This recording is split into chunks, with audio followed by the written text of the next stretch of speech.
Imagínate una guerra entre dos países, sin balas, sin sangre y con whisky de por medio. Suena a broma, pero pasó. Quédate hasta el final porque esta es la historia de una batalla internacional que duró décadas y se resolvió con brindis, banderas y una botella. Todo comenzó por un pedazo de roca, literal, una isla chiquita, deshabitada y sin árboles, ubicada entre Groenlandia y Canadá. Su nombre, Isla Hans. Nadie vive ahí. No hay recursos naturales visibles, ni oro, ni petróleo, ni nada. Solo viento, hielo y un montón de piedras. Pero hay un detalle. Está justo en medio de la frontera marítima entre Canadá y Groenlandia, que pertenece a Dinamarca. Durante años, ambos países ignoraron la existencia de esa isla, pero cuando trazaron oficialmente las fronteras en los años 70, se dieron cuenta de que la isla Hans quedaba justo en el centro, y ahí empezó el problema. O la diversión, depende cómo lo veas. En los años 80, los canadienses decidieron poner una bandera en la isla. Nada agresivo. Solo llegaron, clavaron su banderita y se tomaron una foto, como diciendo, esto es nuestro. ¿Y qué hizo Dinamarca? Lo mismo. Días después, llegaron con su propia bandera, la colocaron y dejaron una botella de schnapps, un aguardiente danés tradicional, como un brindis por su reclamo pacífico. Entonces los canadienses regresaron.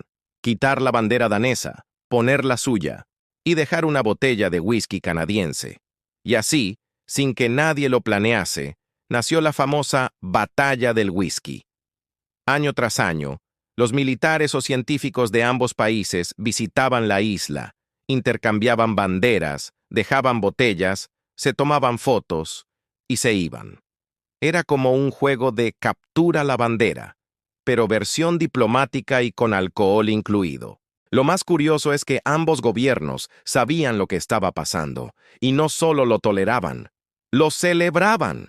Los medios se enteraron, se volvió chisme internacional, y todos lo veían como una muestra de que los conflictos también pueden ser civilizados, educados, y hasta con sentido del humor.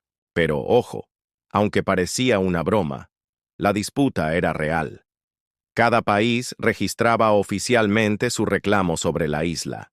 Cada acción, por muy simpática que fuera, tenía un trasfondo legal. Porque si en el futuro se descubrían recursos ahí, o si el Ártico cobraba más valor estratégico, la propiedad de la isla Hans podría significar millones o acceso territorial privilegiado. Así que no era solo un juego, era una batalla simbólica, pero muy real. Lo más increíble es que esta guerra duró casi 50 años.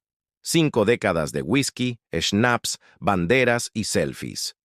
Incluso cuando los gobiernos cambiaban, la tradición seguía. Una especie de ritual diplomático entre caballeros del norte, pero como toda buena historia, un día tuvo que llegar a su final. En 2022, después de muchas conversaciones amistosas, Canadá y Dinamarca firmaron un acuerdo. Dividieron la isla por la mitad, literalmente. Trazaron una línea justo en el centro, un lado para Canadá, otro para Dinamarca, sin peleas, sin disparos, sin gritos, solo una firma y un apretón de manos. Y el dato impactante es este.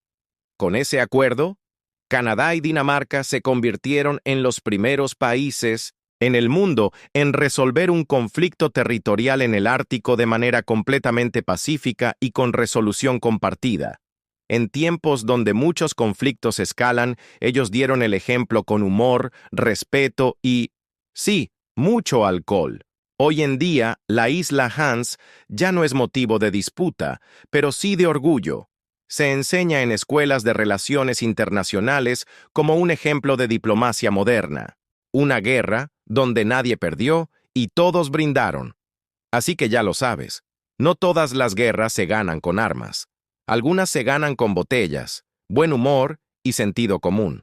La batalla del whisky no solo es una anécdota curiosa, es una lección de cómo el respeto mutuo puede más que cualquier cañón. Y cuéntame en los comentarios qué otra historia internacional con final feliz te gustaría escuchar aquí. Dale like, suscríbete, comenta, activa la campanita para más datos históricos contados como deben ser en Te la cuento como es.